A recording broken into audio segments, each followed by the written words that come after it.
world's first traveling electronic motorcycles. In 80 dagen reisden ze de wereld over. Een team van 23 studenten. Techniczny Uniwersytet в Eindhoven. 电力交通工具正快速普及。 Die ze zelf ontwikkelden. In 80 days around the world, recharging our batteries locally. And also we have the opportunity to organize special events. So it's about innovation and creativity. And I think with this project you are clarifying that it is possible to change things. They want to show the world, students and others, that electromobility works. Also in the desert in Kazakhstan, Uzbekistan, you can drive electrically without a problem. We zijn ook in Kirgizië geweest. Daar hadden ze nog nooit gehoord van vervoer op batterijen. You can see that twinkle in the eyes of every child, just in awe. I look forward to that the young kids that you're able to touch upon this trip, that they'll be driving vehicles like that now.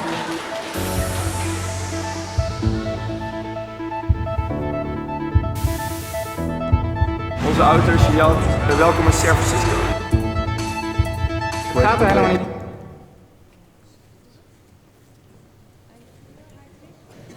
All right. Yes.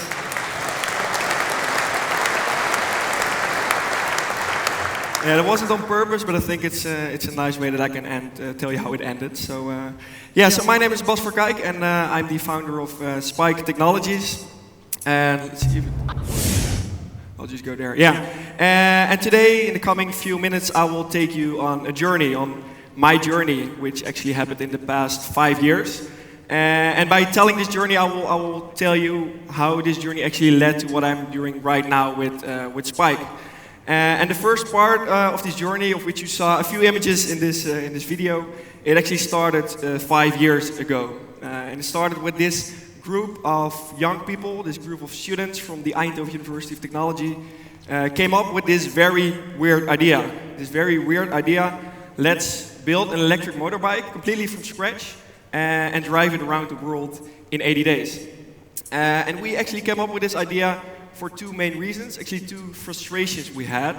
And the first frustration was that we were actually frustrated about the lack of practical approach in our studies. So we learned a lot of exams and how to write exams and a lot of theoretical knowledge, but we never learned how to actually apply that in practice.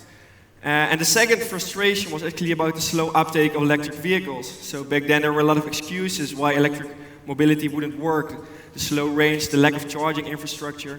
So we thought, all right, we just do something crazy and actually show all these people that it is actually possible to drive electrically everywhere.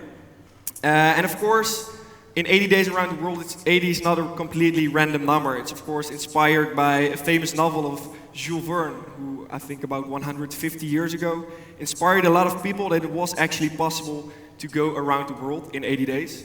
I think that's not that challenging anymore these days, so we thought, let's do it in a sustainable way, and maybe we can inspire people the same way as he did, but now doing it fully sustainable. But of course, this is a nice idea, and we had a lot of dedication and dreams to do that, so we actually gathered ourselves and we promised each other, all right, the next 2 years we will dedicate our lives to making this happen. But then we started designing, and it's actually funny to see what the first designs look like.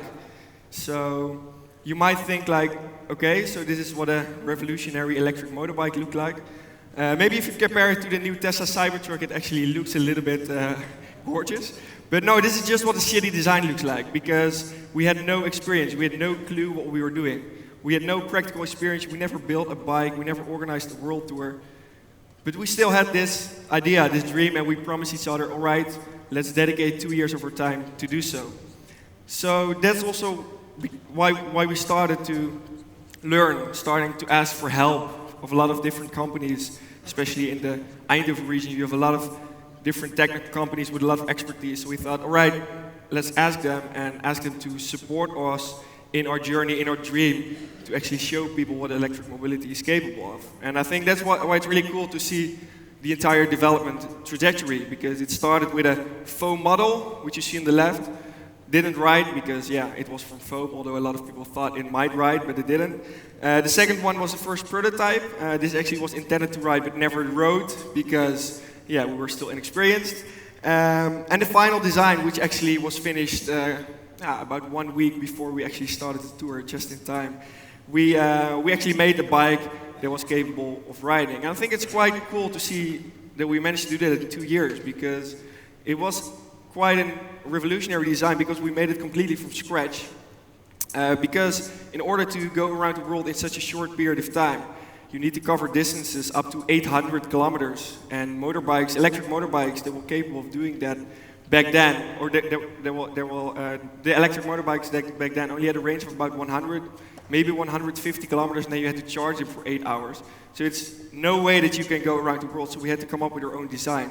And that's why we started with the battery pack. So with the entire battery pack, which we divided in 24 separate modules, we could cover 400 kilometers, which is still not 800. So that's why we made it also swappable, so that as soon as our range, actually we covered 400, we could swap the batteries and then we could continue our journey again. So that's how it looks. And it's funny because if you look into these batteries, it's actually quite complex. Batteries that we couldn't just buy batteries and include them in our bike and then we could ride and we could use them. We actually had to develop them entirely by ourselves. And I think that's really complex for a bunch of students who have no idea what they are doing. But with this motorbike that we actually developed in 2 years' time, we were ready. So we were ready to actually start pursuing our dreams, what we worked 2 years for. And even though we had a lot of setbacks along the road, the motorbike broke down plenty of times, in the end we managed to see a lot of cool places around the world. So just to show you some of my holiday pictures, Kyrgyzstan, if you need a holiday advice, go to Kyrgyzstan.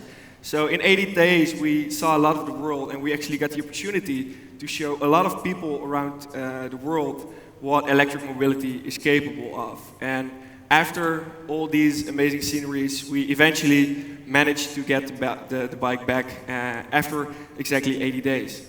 And I think that was an amazing experience, a huge experience. It was a great adventure, of course.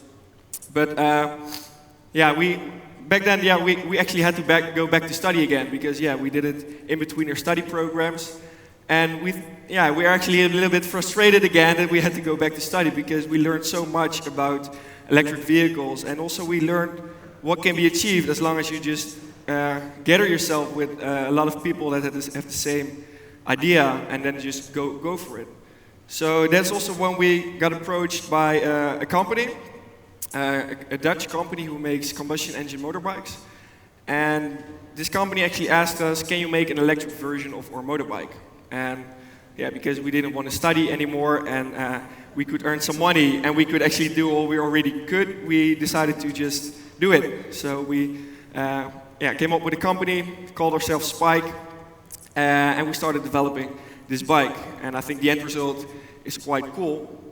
But there was actually, during this trajectory, we didn't necessarily want to develop all components ourselves like we did with the store motorbike. We actually didn't want to start from scratch because we saw how complex it was. So we actually started looking for components, which was alright, but actually for the batteries it was really difficult to find batteries that were actually suitable for this bike and that were in a way affordable without having to spend millions of dollars to make the perfect battery for this bike. And I think that makes sense because, if you see the car manufacturers right now, you see that they're spending millions, maybe billions, to develop the battery pack that is suitable for their specific vehicle.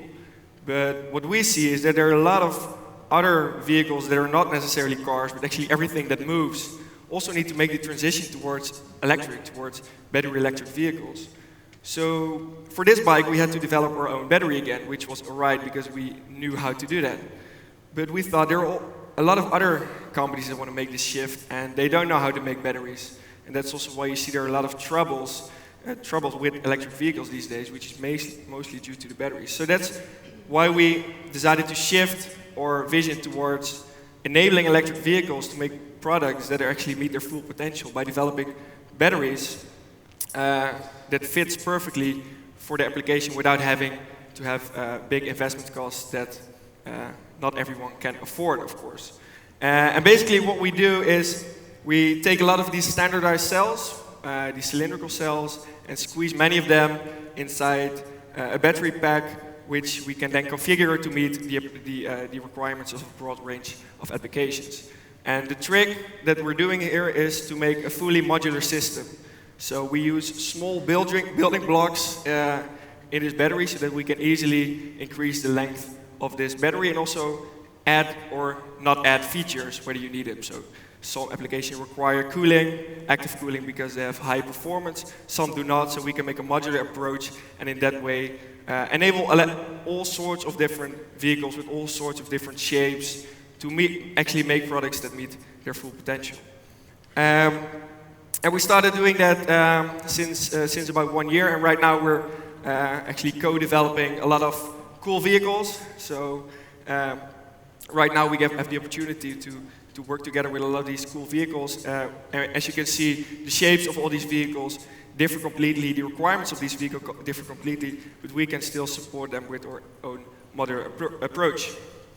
So if you look into our roadmap, we only exist for slightly more than a year when we started developing the first motorbike based on the combustion engine motorbike I showed you. And right now we're conducting pilot projects with the vehicles you just saw.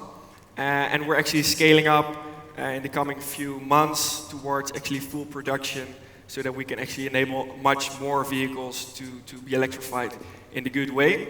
And yeah, you're lucky because we're still looking for a few people to join us on our mission. So we're actually doing a new investment round. So we still have a few small tickets left of about 150 to 200K. And it's not necessarily about the money. Of course, the money is always welcome.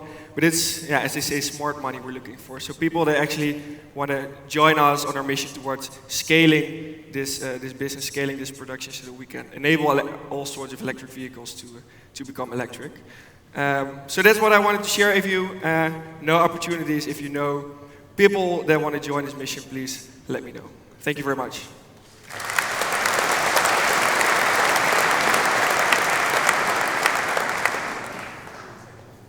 Yes.